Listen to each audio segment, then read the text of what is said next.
Hi, my name is Abhay Kakumani. Today I'll be presenting my research about advancing surgical robotics, enhancing their accessibility, efficiency by integrating innovations from Da Vinci's competitors. My mentor for this project was Bibit Bianchini. So who am I? I'm from Houston, Texas, and I am a junior at Elkins High School. My main passions are in engineering and medicine. In engineering, I'm specifically more interested in mechanical engineering and mechatronics, which includes robotics. And in medicine, I'm very interested in surgery, which is why I specifically chosen to do robotic surgery as my topic. So, some background about robotic surgery. So, what is robotic surgery? Robotic surgery is a modern surgical technique that uses robotic assisted systems for greater precision, flexibility, and control during surgeries. All of these are completely surgeon operated, and no fully autonomous systems are currently approved. So, robotic surgery originated first in 1985 with the Puma 560, and it conducted the first robotic-assisted procedure. The RoboDoc, ASOP, and the Zeus robotic systems continued development through the 1990s, and since the 2000s, the Da Vinci surgical systems have dominated the industry. The key benefits of robotic surgery are that they are minimally invasive, they have more enhanced dexterity, and they reduce the strain on surgeons. As I said before, the leading system is the Da Vinci surgical system. These are developed by Intuitive Surgical, and they have broad adoption across many hospitals. So what is the problem? There's actually a major problem in robotic surgery. Although it is transforming healthcare, it is not very accessible. The Da Vinci surgical system is large, expensive, and difficult to transport, and many smaller hospitals and even some large hospitals with smaller operating rooms struggle to accommodate it. This limits its access to many doctors and patients who cannot use its advanced surgical techniques. So my goal is to suggest ways to make robotic surgery equipment smaller, more technically capable, and thereby more accessible. And by doing this, I can help more hospitals access surgical robotics, improve patient recovery and outcomes, and help make advanced healthcare more available worldwide. So just a small introduction to the robots that I'm going to be analyzing. One of them is the Da Vinci Xi. This is around 1.5 to 2.5 million, has 3D vision, motion scaling, and under-wrist technology, and is a single platform robot. This is important for later. The Hugo RAS and Versius are both multi-platform, opposed to the single platform design used by the Da Vinci. The Hugo RAS was actually co-developed with the Da Vinci, however, they split off a couple years back to develop their own system. The Versius is actually a new system and more closely mimics human arms, meaning they're more intuitive for surgeons to use. The Axius is here as kind of a grounding point. It's kind of the entry point for like what a robotic surgery system would look like if it was very cheap and it was like more surgeon controlled. So some of the precision and technical features, I won't go too much into depth on these, are the Da Vinci uses 3D vision, motion scaling, and under-wrist technology. The Versius is more lightweight, has more flexible port placement, and has good maneuverability. The Hugo RAS incorporates advanced haptic feedback in addition to 3D vision, like Da Vinci, to enhance surgeon control. The Axius is lower position, has no robotic arms, and is designed for hand use. The Da Vinci and Hugo RAS both have complex interfaces and long training times. However, the Hugo RAS is much smaller. The Versius has a simulation-based training and also has intuitive control through the use of a game controller-like controller. The Axius has minimal training required due to being very similar to normal laparoscopic devices. These robots are mainly useful in gynecology and urology. However, the Versius and Hugo RES are also specialized more into general laparoscopy, while the Da Vinci has more specialties, including colorectal and cardiothoracic surgeries. The Axios works well for basic laparoscopic suturing procedures.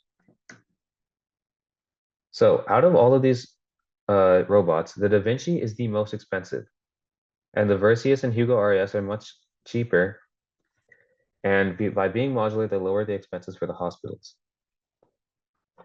The Versius' modular design allows hospitals to expand their robotic infrastructure more gradually compared to Da Vinci, when you have to buy a large initial investment of the whole robot to actually do any training or surgeries with it. The Hugo RES is similar to the Versius, but it requires more investment into the system to do more of its multi-specialty features. And the Axios is the best option for hospitals in smaller areas that have very little budget. So now we're going to moving on to my suggestions for these robots. Robotic surgery systems are split into single platform systems and modular systems. Single platform systems like the Da Vinci surgical system are all-in-one robotic solutions, and all the robotic components are integrated into a unified setup. However, modular systems like Versius and Hugo RES allow hospitals to integrate robotic components individually, and they can customize your configuration based on what your specific surgical needs are and what the infrastructure you need is.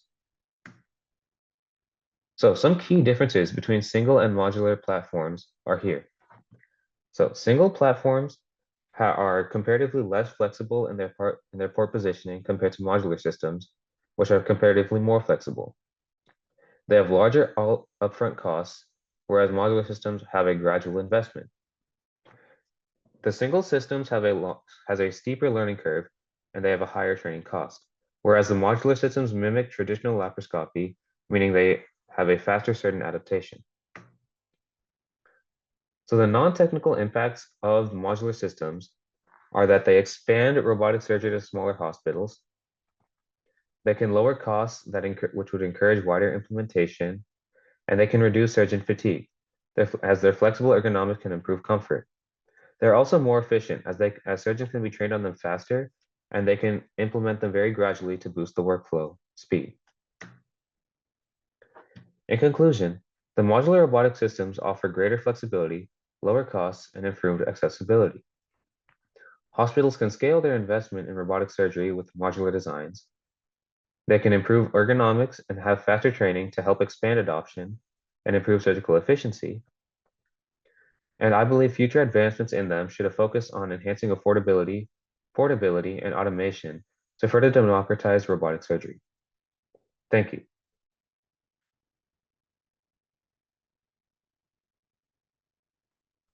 Thank you, Abhay. That was super interesting. I invite the audience to ask any questions in the Q&A.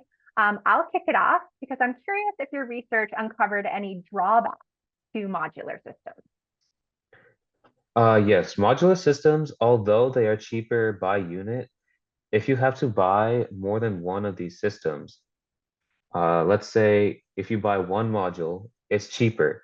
But as you move up in the amount of modules you need to buy, it becomes more expensive than Da Vinci. However, with the Da Vinci, you need to buy one per OR. So I feel like the cost is very balanced between them. That's super interesting. And so let me think.